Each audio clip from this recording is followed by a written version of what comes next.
ओम शांति। बाबा कहते हैं जो बच्चे जब से बाबा पढ़ाने आया है तब से ऊंचे सोमान में स्थित होने का पुरुषार्थ कर रहे हैं, अर्थात स्वयं पर अटेंशन रख स्वयं को रियलाइज कर रहे हैं। उन आत्माओं को अब धीरे धीरे चारों तरफ से सम्मान मिलना शुरू हो जाएगा। सभी आत्माएं उन्हें ऊंची दृष्टि से देखेंगी। बच्चे स्वयं को अब बाप का सबसे ऊंचा बहुमूल्य हीरा समझो। सोचो कि मेरी चमक से ही ये विश्व रोशन होगा। जितना जितना आप ये रियलाइज करते जाओगे तो आपकी चमक बढ़ती जाएगी। बच्चे केवल योग में ही नहीं बल्कि आपको चलते फिरते कर्म करते अपने उच्च सम्मान में स्थित होने का पुरुषार्थ बढ़ाना है। हर पल स्वयं पर अटेंशन रखना है, चाहे कर्म साधारण हो परंतु आपकी स्थिति ऊंची होनी चाहिए। इसलिए अब विशेष स्वयं के ऊंचे सम्मान पर अटेंशन रखना है। जितना आप अटेंशन स्वयं पर रखोगे उतनी जल्दी आप विश्व के आगे प्रत्यक्ष होंगे। और दूसरा, आपसे निकलती पावरफुल वाइब्रेशन वातावरण और आत्माओं को परिवर्तन कर देगी, तभी तो विश्व का परिवर्तन होगा। बस अब आप अपने ओरिजिनल स्वरूप को भिन्न भिन्न ऊंचे सम्मान को रियलाइज करो। ऊंचे सम्मान के अभ्यास से ही आप सर्वगुण संपन्न बन जाओगे। बच्चे, जो बहुमूल्य चीज़ होती है वह दूर से ही सबको आकर्षित करती है, और आप बच्चे तो बाप के अर्थात इस दुनिया के रचयिता परमपिता परमात्मा के दिल तख्त नशीन बच्चे हो।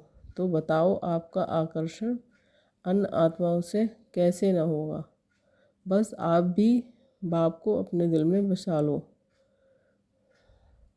बाबा ने कहा, बच्चे हिम्मत रख, उमंग उत्साह में और हल्के रहे, दृढ़तापूर्वक अपना पुरुषार्थ करते रहो। बाप परमात्मा शिव का सहयोग हर पल आप बच्चों के साथ है। फिर बाबा ने कहा, जितना आप बच्चों का बाबा से प्यार है उससे काफ़ी ज़्यादा बाबा का बच्चों से प्यार है। आप बच्चे बाबा के उस प्यार में मस्त हो जाओ। हमेशा कंबाइंड स्वरूप की स्मृति में रह अपना हीरो पार्ट प्ले करो। बच्चे, जैसे जैसे समय आगे बढ़ रहा है तो पुरुषार्थ का समय कहो या स्व परिवर्तन का समय कहो थोड़ा सा रह गया है।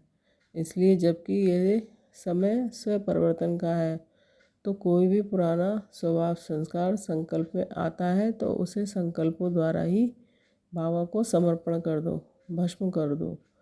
वाचा और कर्मणा तक मत आने दो, और संकल्पों द्वारा जितनी जल्दी समाप्त कर सकते हो तो कर दो। इसके लिए फुल अटेंशन और चेकिंग की ज़रूरत है। जैसे किसी दाग को निकालना होता है तो उस पर दाग नहीं लगाते बल्कि उसे मिटाने का ही पुरुषार्थ किया जाता है। बच्चे, अब आपका 100% अटेंशन स्व परिवर्तन की तरफ होना चाहिए। बाप समान बनना है तो बाप समान न्यारे रह स्वयं का और सबका पार्ट देखो। जैसे और सभी आत्माओं के लिए शुभ भावना रखते हो, इसी तरह स्वयं के लिए भी शुभ भावना, शुभकामना और संकल्प रखने हैं। आप बच्चे ही बाप के नूरी रतन, दिल तख्त नशीन और मस्तक मणि बच्चे हो। इतना भाग की स्मृति रख पुरुषार्थ करते रहो। ओम शांति।